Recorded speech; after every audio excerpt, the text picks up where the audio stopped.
Hello friends, live on earth channel में आपका स्वागत है। तो यूजीसी नेट के लिए हम पढ़ेंगे। तो अभी एग्ज़ाम फॉर्म आउट हो चुका है, तो इसलिए मैथिली शरण गुप्त के बारे में एक क्लास लिया है।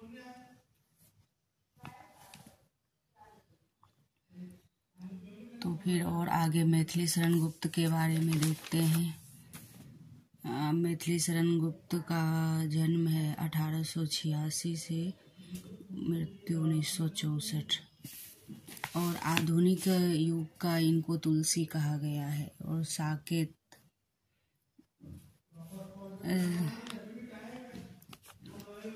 और पिता क्या है, राम शरण दास, गुरु महावीर प्रसाद द्विवेदी हैं और इनका चिरगांव झांसी जन्म स्थान है।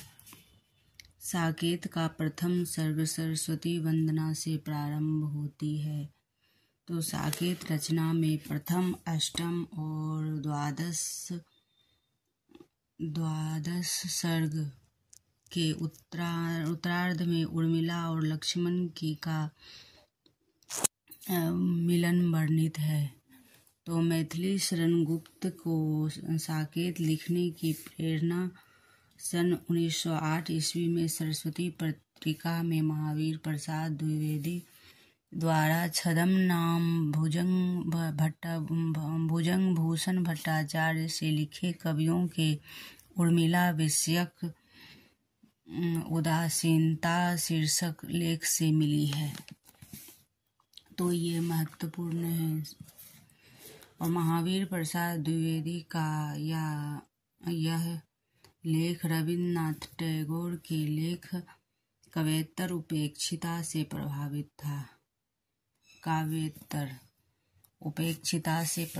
था। साकेत को डॉक्टर नगेंद्र ने जनवादी काव्य की संज्ञा दी है और साकेत को नगेंद्र ने जनवादी काव्य की रचना संज्ञा दी है। और उर्मिला लक्ष्मण का मिलन साकेत के द्वादश सर्ग में वर्णित है, 12 सर्गों में विभक्त है। नवम सर्ग इस ग्रंथ की जान है, यही सर्वाधिक मार्मिक है। तो इसमें उपेक्षिता और विरहिणी उर्मिला के लिए विरह वेदना और पीड़ा का मार्मिक चित्रण है। तो 1936 में साकेत के लिए गुप्त जी को मंगला प्रसाद पारितोषिक पुरस्कृत किया गया था। और शुक्ल जी के अनुसार गुप्त जी की प्रतिभा की सबसे बड़ी विशेषता है कि कालानुसरण की क्षमता, अर्थात उत्तरोत्तर बदलती हुई भावनाओं और काव्य प्रणालियों को ग्रहण करते चलने की शक्ति। इस दृष्टि से हिंदी भाषी जनता को प्रतिनिधि कवि में थे, निस्संदेह कहे जा सकते हैं। किनको? गुप्त जी को। साकेत और यशोधरा इनके 2 बड़े प्रबंध हैं। इसमें वर्णित वियोग वर्णन के भीतर कवि ने पुरानी पद्धति के अलंकृत और चमत्कारपूर्ण पद तथा आजकल की नई रंगत की वेदना और लाक्षणिक वैचित्र वाले गीत दोनों रखे हैं। यशोधरा की रचना नाटकीय ढंग पर है, जिसमें भगवान बुद्ध के चरित्र से संबंधित पात्रों के उच्च और सुंदर भावों की व्यंजना और परस्पर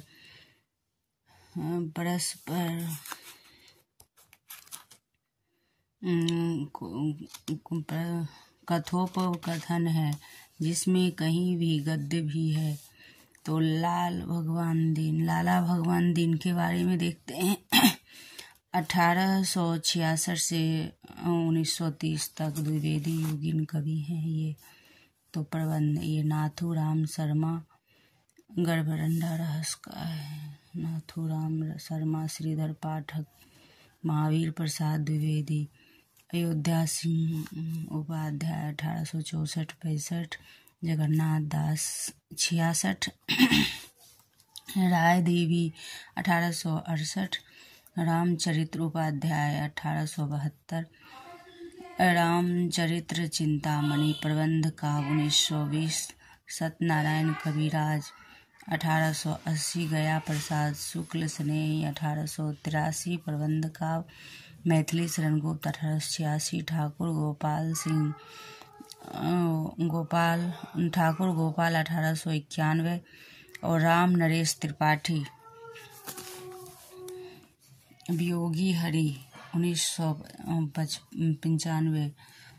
तो दोस्तों, इन कवियों की प्रमुख विशेषता प्रकृति का पर्यवेक्षता, उसकी स्वच्छंद भंगिमाओं का चित्रण, देशभक्ति, कथा गीत का प्रयोग, काव्य भाषा के रूप में खड़ी बोली की स्वीकृति आदि। स्वच्छंदतावादी काव्य यही धारा आगे चल के छायावाद में बदल जाती है। तो दोस्तों, जागरण सुधार काल का क्या है देखते हैं। मेन पॉइंट है राष्ट्रीयता, स्वदेश प्रेम तथा ये अतीत गौरव। जागरण ये द्विवेदी युग का है ये। और जागरण सुधार में क्या है, स्वदेशता, आदर्श परकता, नीतिमत्ता, राष्ट्रीय की भावना, समस्या पूर्ति, नैतिकता एवं आदर्शवाद, विषय विस्तार, इतिवृत्तात्मक, विवरणात्मकता व उपदेशात्मक प्रकृति चित्रण का विषय है। तो दोस्तों, यह महत्वपूर्ण तथ्य है। इसमें से पूरे एग्जाम में प्रश्न आते हैं और सभी एग्जाम में ले सकते हैं। यूपीएससी, बीपीएससी जो भी है, द्विवेदी युग की है मुख्य तथ्य। तो ये बहुत ही महत्वपूर्ण रह जाता है, इसलिए इसे ध्यान से देखना और लिख भी लेना। तो दोस्तों, यदि यह तथ्य अच्छे लगे तो लाइक एवं सब्सक्राइब एवं कमेंट कीजिए कि आगे और कौन सी चाहिए आपको, कौन से द्विवेदी युग या कहानी, कविता, निबंध और भी कुछ भी चाहिए तो कमेंट कीजिए। धन्यवाद।